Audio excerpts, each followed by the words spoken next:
We now turn to our closing remarks for the conference.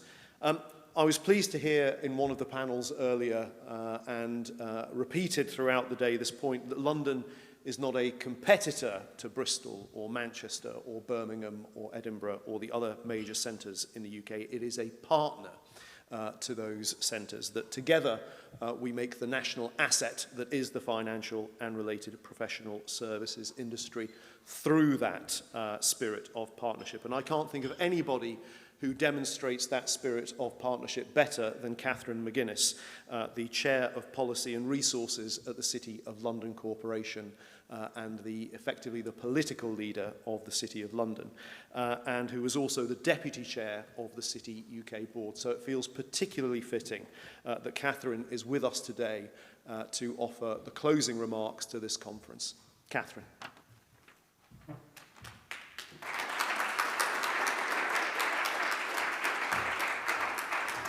Thank you very much for that introduction, Miles, and it's absolutely great to be here in Bristol today. I've really enjoyed today's conference. I think it's been an excellent set of speakers, very thought-provoking, and I'm sure both the audience in the room and online will agree with me on that.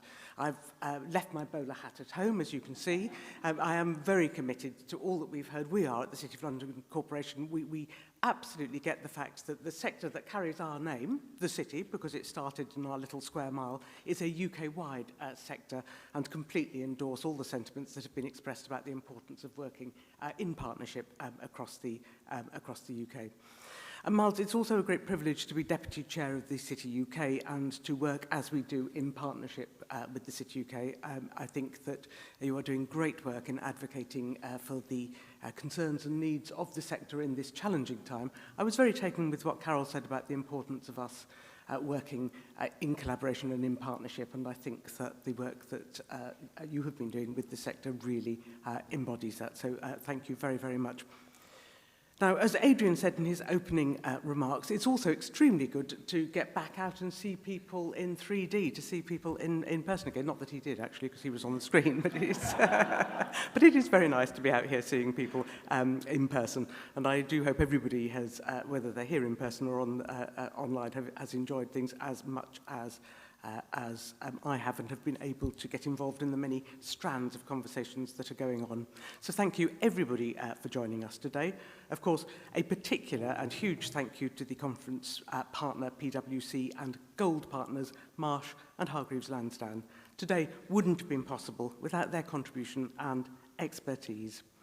Thank you to all speakers. And just before I think we really have covered some of the really major issues for the sector at the moment. And just before I end, let me just pick up very briefly on just two: diversity and also sustainability. Now, as you've heard from John Glenn just now, and as you also heard from Sandra Wallace earlier, we're working at the City Corporation with partners on a government-commissioned task force to boost socioeconomic diversity at senior levels in UK financial and professional services firms. Because the evidence shows that there is a real need to work on this agenda.